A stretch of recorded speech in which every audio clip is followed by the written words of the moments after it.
to my channel again. So today we have a 2006 Subaru Outback, and we are going to replace the rear pads and rotors on it.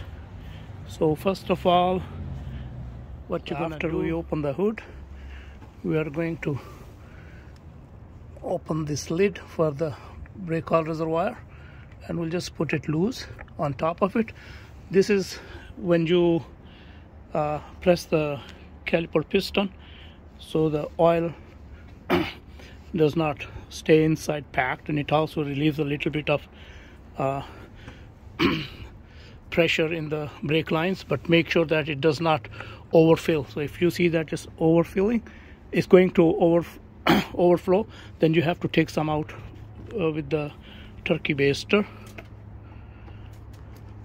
And after that, also make sure the parking brake is released, it's not engaged, because if the parking brake is engaged, then you cannot remove the rotors and you're going to have very hard time. After that, we are going to put the jack right there. Yeah, after that, muffler pipe on back of it right there. You'll see when I put it up. And since it is parked a little bit on the slope, so I'm going to put those wheel chocks on both sides at the back of the front wheels. And after that, when you put the jack, make sure you use the jack stands on both sides. So let me tell you where I put that jack.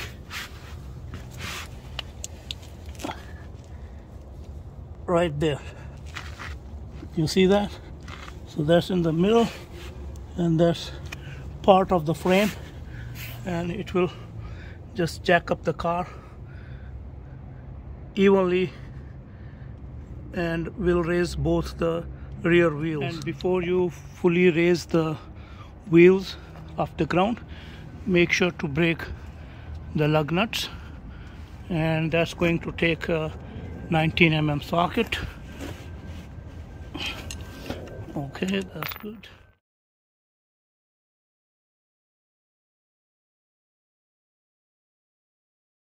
Now let's jack it up.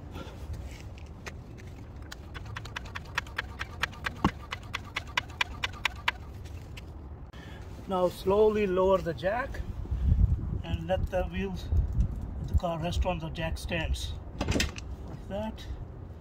That's it. Now we remove the lug nuts.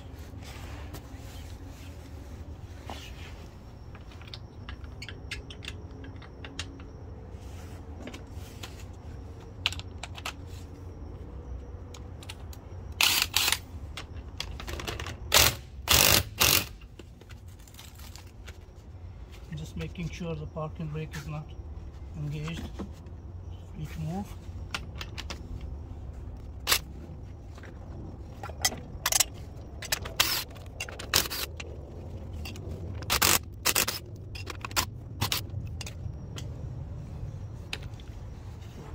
Tires out. So once you have the tire out, then there are two 14 mm bolts, one here, and you have to just use a 14 mm wrench. First, just kind of loose them like that, and then this one. After that, just close with your finger. Number one.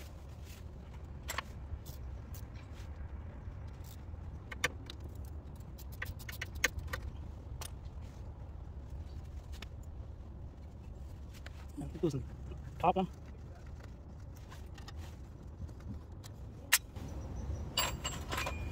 Just use this flathead screwdriver to just push it a little bit that way, so it kind of pushes the piston a little bit, and now it's easier to remove that. Here it is. Just put it on the side for now. Make sure you do not put too much strain there. And now you can remove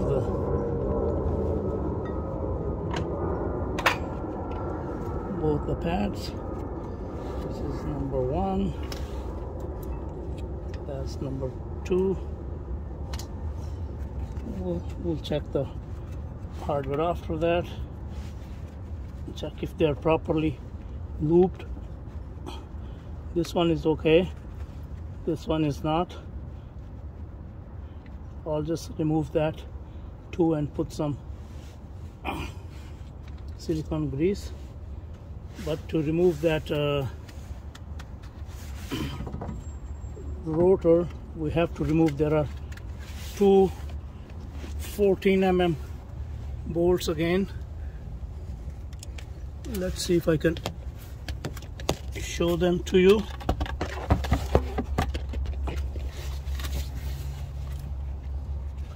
So one is this one and the other one is that one. So we're going to use extension and the 14 mm sockets through this hole to reach them. So I had to use the deep 14 socket because that was too tight.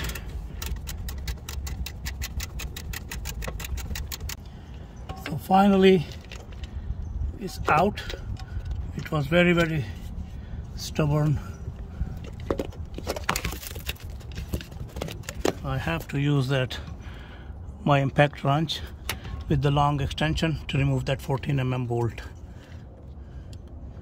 Okay, now let's remove the rotor. Yeah, it's coming out easily, no problem.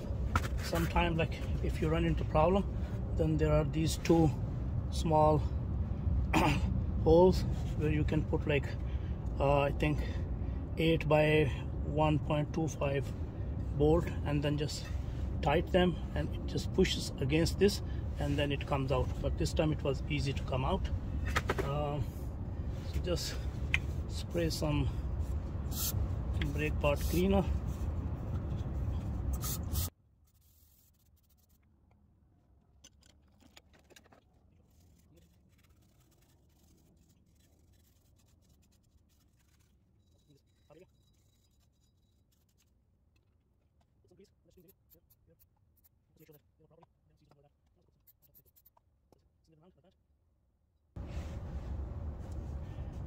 Now we have to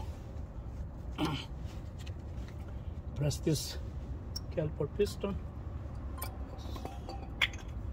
So again,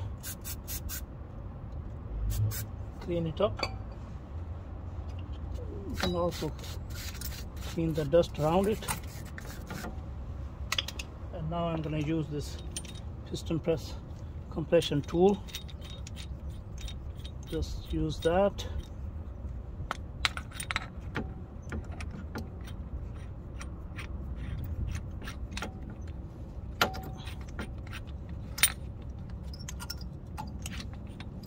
Like that, and now slowly press it,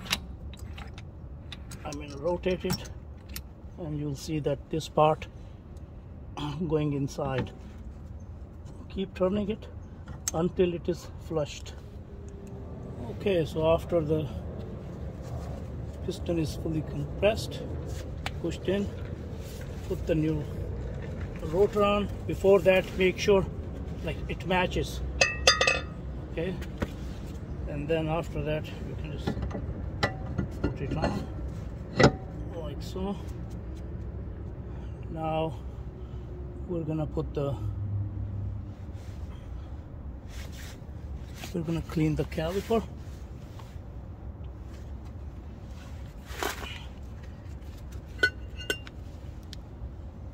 Since the brake pads are okay, so we're not changing them, we're just going to clean the hardware.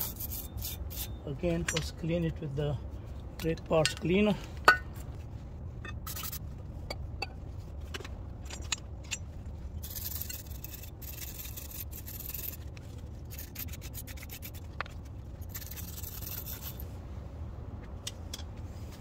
After that, make sure they are properly lubricated. So this one is not very well, so I'm going to clean it and put the new caliper grease on it. You don't have to put too much, like so. Press it in.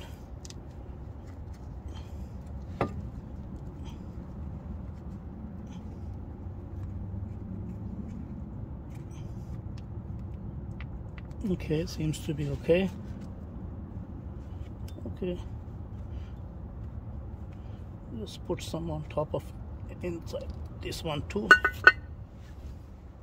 So now just put the brake pad. So I just put the rear one first because then it's easier. And now just slide it here, and then we have to push the rear bolts. So I'm going to do the lower one first. So the top one we are going to torque 48.9 foot-pound.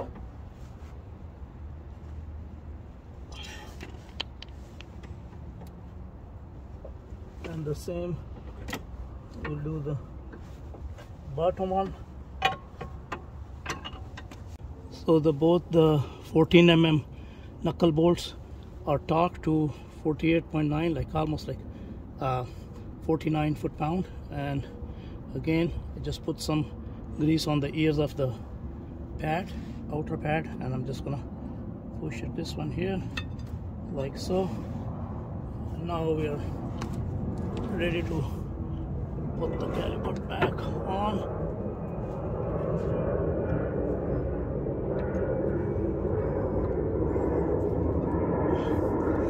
Like so. Two 14 mm bolts, one on top,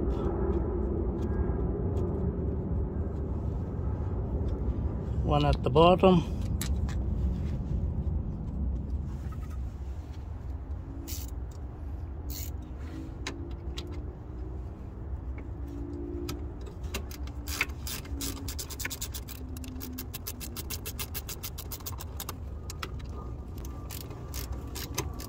And we will torque them 20 foot-pound.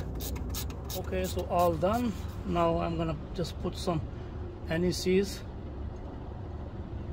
so the wheel does not get stuck.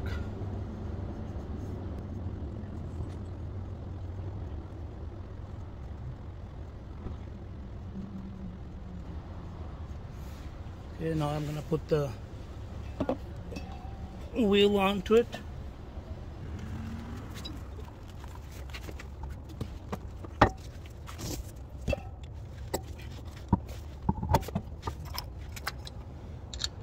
So start the lug nuts with the hand first so you don't cross thread it.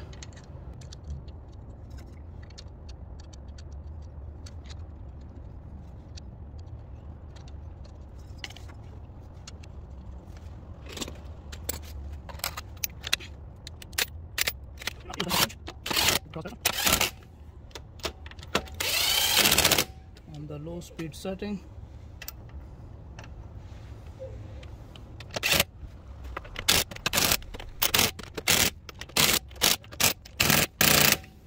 Now I'm going to do the same on the other wheel, and after that, when I remove the jack and stands, then I'm going to torque them to 88 foot-pounds.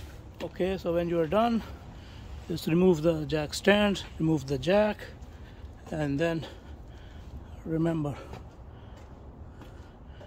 to close that lid. And after that, it's very important that you press the brake pedal slowly a few times.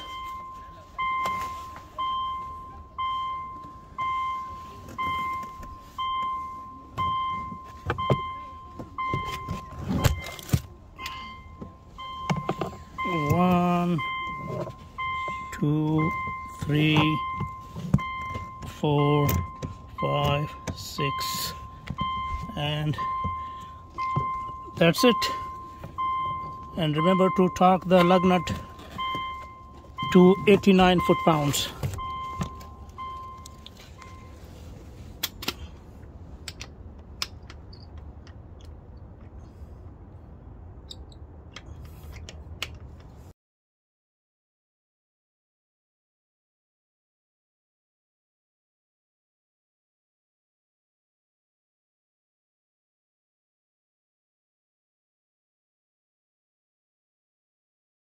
That's what I'm doing. Okay, so just do the same thing on the other side and you are done.